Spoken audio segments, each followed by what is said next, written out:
ายดีสบายดีอ่าข้าสางมาเด้อมาเที่ยวงานบุญช้างเนาะเออให้แจ้งบ่โอ้ไม่มียังติดไหนบ่โอเค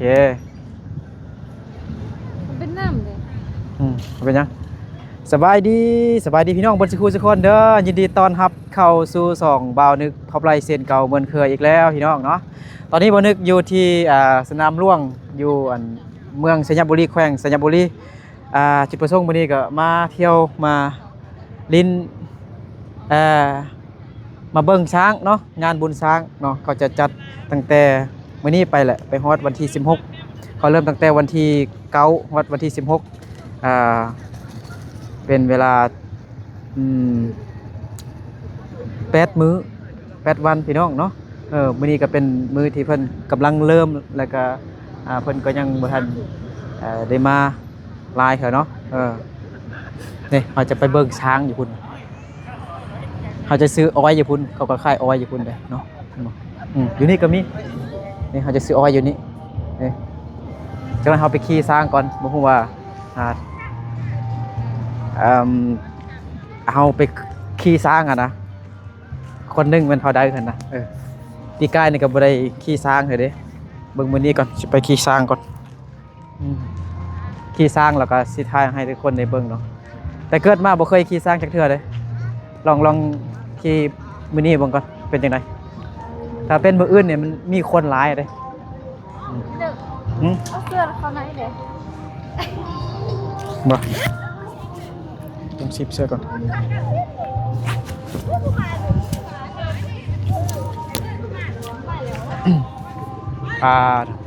โอ้ยบ่กล้าขี่ติปลามีทางสร้างน้อยเนี่ยสร้างใหญ่เนี่ยนี่เขาจะขึ้นอยู่หันนี่เนาะมันจะมีอันบ่อนขึ้นอยู่หันเนี่ยมีคันใดขึ้นไปหันไม่ซื้ออ้อยนี่ไปฮะซื้ออ้อยกันมาซื้ออ้อยก่อนพี่น้อง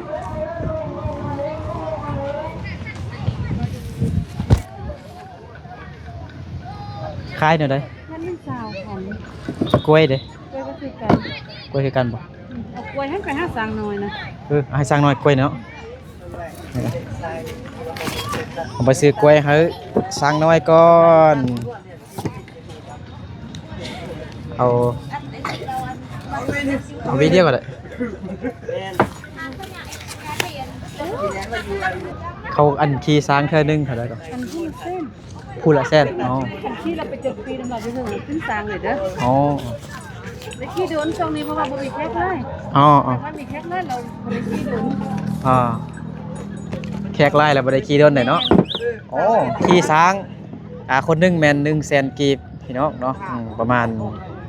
100 กว่าบาทเนาะประมาณ150 บาทเนาะต่อคนต่อครั้งเดี๋ยววันนึกเอาอันกล้วยนี้ไปให้สร้างน้อยก่อนไปเบิ่งสร้างน้อยนะฮักพี่น้องเนาะแต่เกิดมาบ่เคยขี่สร้างจักเทื่อเลยเนาะมาลองมื้อนี้ก่อนมาไปสร้างน้อยอย่าพุ่งไปเดี๋ยวโอ้ยบ่ให้สร้างใหญ่บ่ให้เลยบ่มีนี่เอาให้อันผู้นี้เอาจับป่ะข้อเด้เดี๋ยวอย่าฟ้าค่อยเดี๋ยวอย่าฟ้าโอ้กินไว้ฮะเดี๋ยวโอ้ส่งน้อยเลยเดี๋ยวตัวนี้ก่อนมาไปละเดี๋ยวอ้าวโอ้อย่าฟ้าใจเย็นพอแล้วโอ้ตกเก็บเองคุณขอบใจโอ้ขอบใจกับเป็นไปสั่งน้อยนะฮักเลยนั่นดิกำลังกินอ้อยอยู่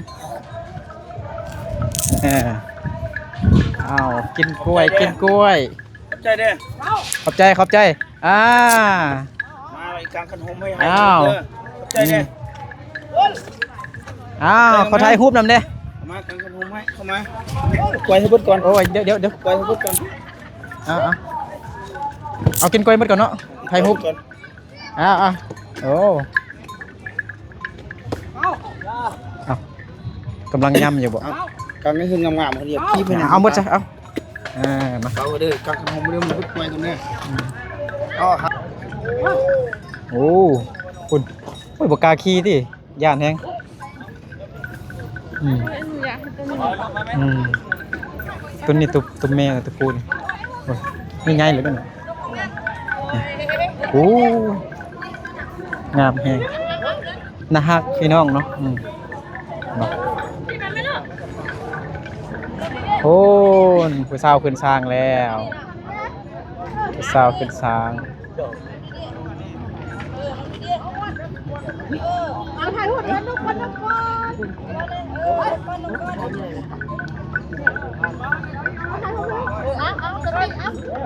โอ้ยบกล้าขี่ดอกยาน ย่างแล้วล่ะ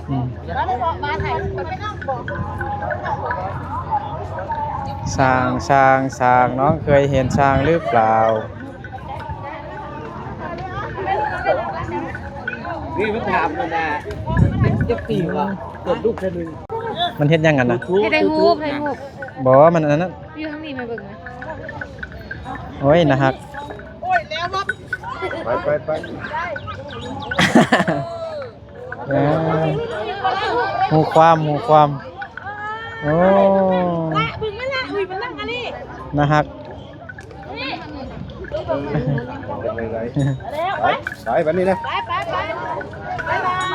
ย ขอบใจกันเด้อ นะฮักนะฮักแฮง เอาไปชัดไปไป กลางคันโฮมฮะ ชื่อแม่นไอ้บนไอ้บน ไม่บ่นอันนี้ซื้อบนเลยนะ นี่ โอ้ยเมตาย่านเลยยังได้ฮูบนำ ถ่ายรูปไปได้บ่ โอ้เป็นยังเข้ามาลุ้น โอ้ตัวใหญ่ อันนี้ซื้อบนอันนี้นะฮะซื้อบนว่าจะเข้ากล้องบ่นะฮักฮะ คุณจะเครื่องไปบินนะเขาอีก ซ้อมนี่เด้นะฮักโอ้นั่นมาแล้วโอ้นี่มาแล้วโอ้ปินวงแล้วหักพุ่นหน้าโอ้นบอีกโอ้ยไวอีกงามพุ่นหน้านั่งลง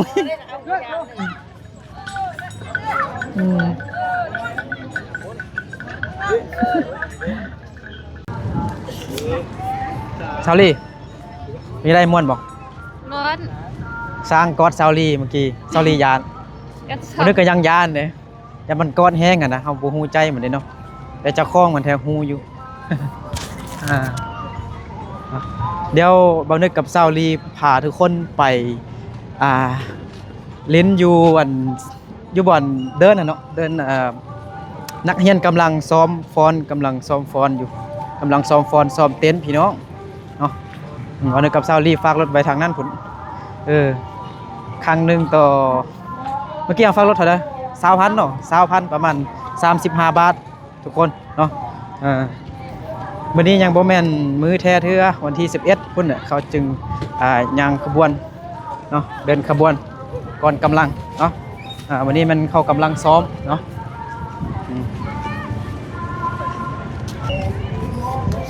ไปเดี๋ยวเฮา ไปเที่ยวอยู่เดินเนาะกำลังก่อนเมื่อกี้เขาซ้อมอยู่ดิ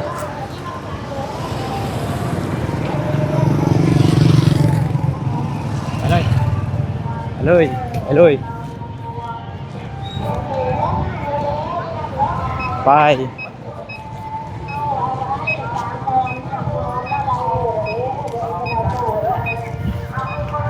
เขาว่ามีสร้างเขามาร่วม50โตว่าซั่นโอ้เด็กน้อยกำลังซ้อมฟ้อนอยู่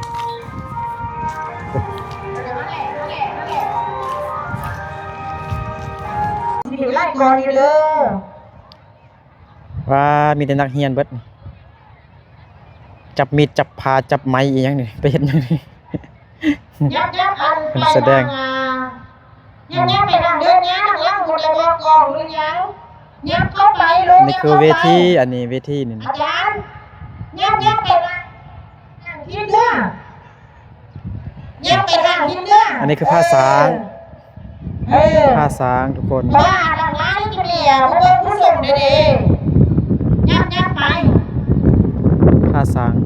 น้องอยู่ในน้ำดีเอาเลยจุงเนี่ยมันมีเส้นนี่นะ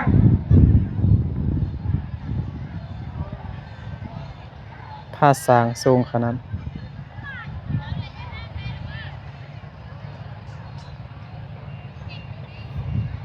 ยับไป ว้าวมาด้วยกับซาลี่อยู่ยานวิกาขี่สาง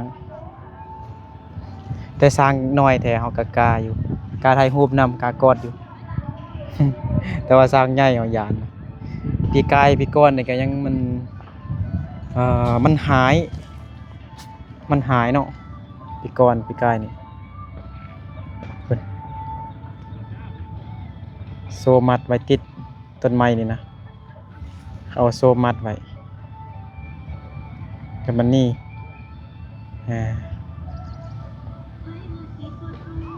ซอรี่ว่าเพิ่งเคยเห็นสร้างครั้งแรกว่าซั่นแม่นบ่ เป็นสร้างตัวจริง โอ้สักแต่หมู ฮะนี่มื้ออื่นมื้อฮื้อนี่เขาจะมีการแสดงสร้างแต้มรูปพี่น้องเนาะนี่จะแต้มอยู่นี่แหละนี่อันนี้นี่เห็นบ่นี่สร้างจะแต้มรูปอยู่นี่ โอ้มื้อนี้บ่มีแขกหลายคันขี่ก็ได้ขี่ดนอยู่มื้ออื่นมื้อฮื้อนี่แขกหลายแล้วถ้าผู้ใดอยากขี่ช้างนี่จะบ่ได้ขี่นานจะบ่ได้ขี่ดนมื้อนี้แขกน้อยเพราะว่ามื้อแรกเด้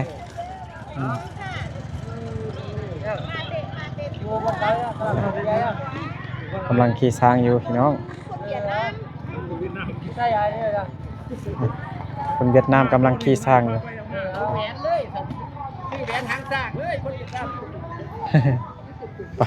ไปเบิ่งอยู่มอบอีกมอบโต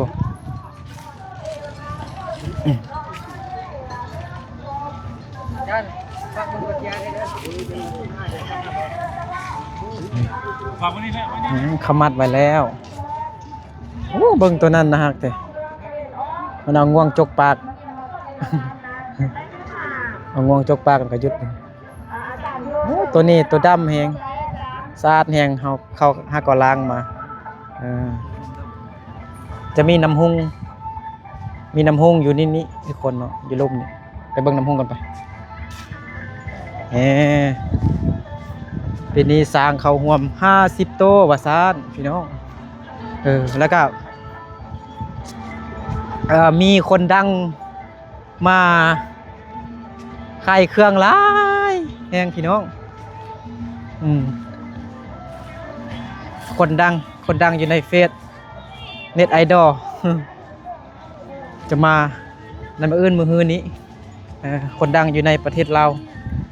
พากันมาขายเครื่องขายสบู่ขายสินค้านี่ไปเบิ่งสร้างอาบน้ำเนาะนี่โอ้อันนี้น้ำหุ่งเด้อนี่เด้อน้ำหุ่งเนี่ยมันจะไล่ ไปฮอดน้ำคลองน้ำบนช่วงเฮือก็อยู่นี่แหละอยู่น้ำฮงนี้พระเจ้าเปิดเพลงอยู่เบื้องนั้นพุ่นอาบน้ำให้ช้างพุ่นน่ะ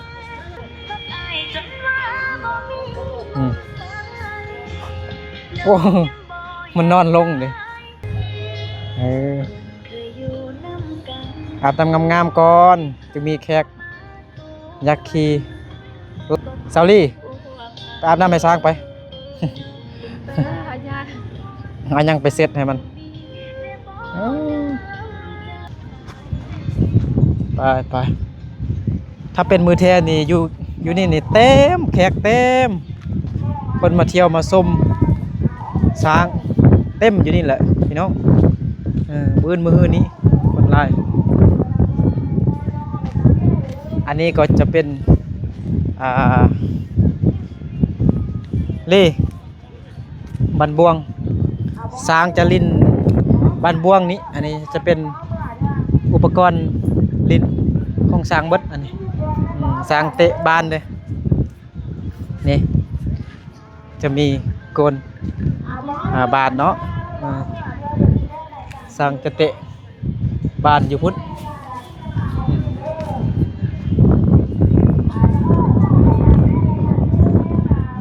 สร้างน้อยอยู่ทางนั้นเบิดก็ไปถ่ายรูป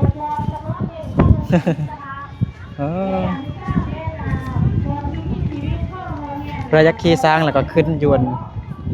นี่เนาะมันจะเฮ็ดทานขึ้นสร้างอยู่นี่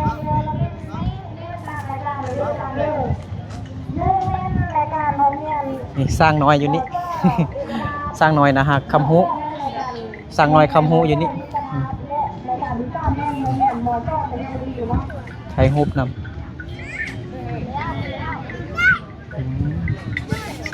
สร้างคำฮูความพี่น้องเขาซ่อนมาตั้งแต่น้อยนะฮะ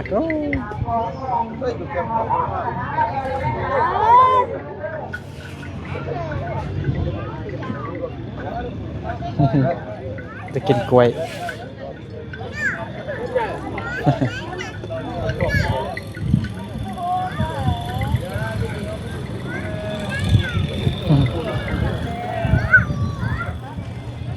อันนี้ตัวแม่เลยน้ำตาลนั่นเพื่อนบอกอันนี้น้ำตาลเนาะ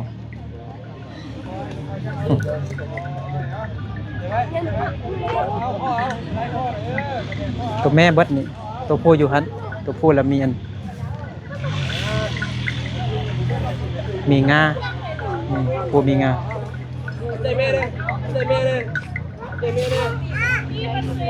ขอบใจเรา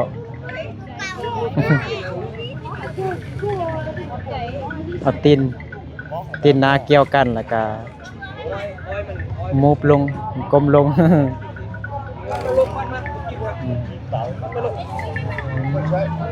วันนี้พา FC มาเบิ่งช้างโดยเฉพาะเลยช้างน้อยนะฮะ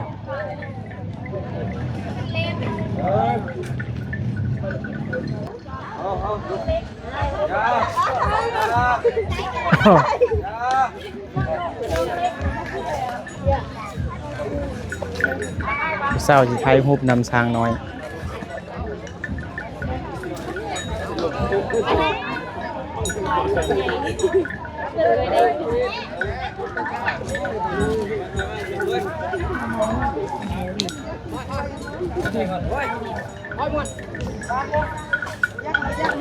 ใครวายานแล้วก็ขี่เลย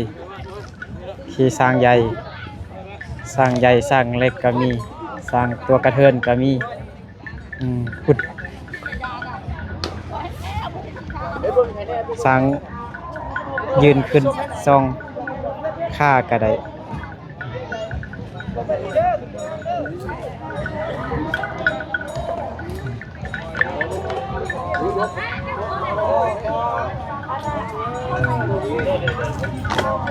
ช้าง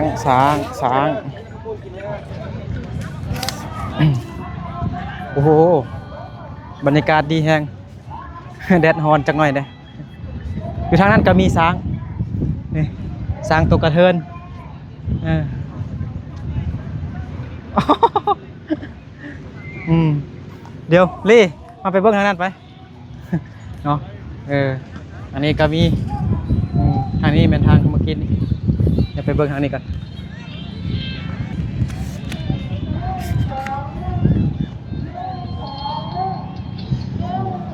ทางนี้ก็มีโอ้กระเทินตัวกระเทินเนาะตัวกระเทินกำลังเป็นบ้าวเป็นเศร้า เด็กน้อยยาน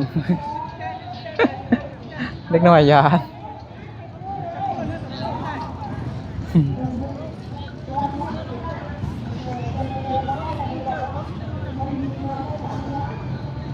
เศร้าขี่ช้างคน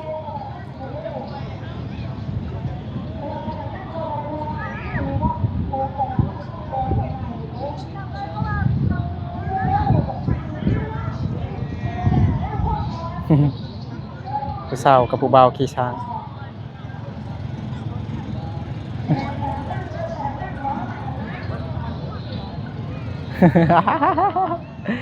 โอ้ยบ่นึกละยานบ่กล้าดอกสอรี่พอแล้วเนาะพอแล้วทุกคนเดี๋ยวบ่นึกกับซาวลีกลับก่อนเนาะบ่กลับเถอะบ่บ่กล้าขี่ช้างนะย่านเด้ย่านตัวใหญ่ตัวน้อยแทบบ่ย่านเมื่อกี้นี่ก็ถ่ายรูปนำสร้างน้อย เดี๋ยวติดตามชม EP ต่อไปเนาะอีกหลายๆวันหลายๆมื้อ เนาะ8 มื้อเด้ตั้งแต่วันที่9ฮอดวันที่16เดือนกุมภาพันธ์ปี2026เนาะก็ม่วนอยู่มื้อนี้พี่น้องเนาะม่วนน้อยนึงเนาะยังบ่มีแขกหลายเด้อเนาะทางล่างคนพาสร้างงามพี่น้องเนาะปีหนึ่งมีครั้งหนึ่งคุณช้างโมเมนต์ปีหนึ่งมี2 ครั้งบ่ครั้งเดียวเนาะนี่โอเคเดี๋ยวบ่าวนึกกับซาวลีเดินทางกลับบ้านก่อนเนาะมันนี่บ่เห็นหน้าตาซาวลีเนาะใส่หน้ากากเนาะโอเคอยู่ดีไม่แห้งบนสกูสุกคนเด้อพี่น้องเนาะเราเจอกันใน EP ต่อไปเนาะเดี๋ยวบ่าวนึกกับซาวลีไปกินข้าวแล้วก็กลับบ้านกลับเมืองเพียงก่อนเนาะโอเคเอาสำหรับคลิปนี้บ่าวนึกกับซาวลีก็อำลาพาจาก FC บัดสกูสุกคนไปก่อนเนาะสบายดีบายบาย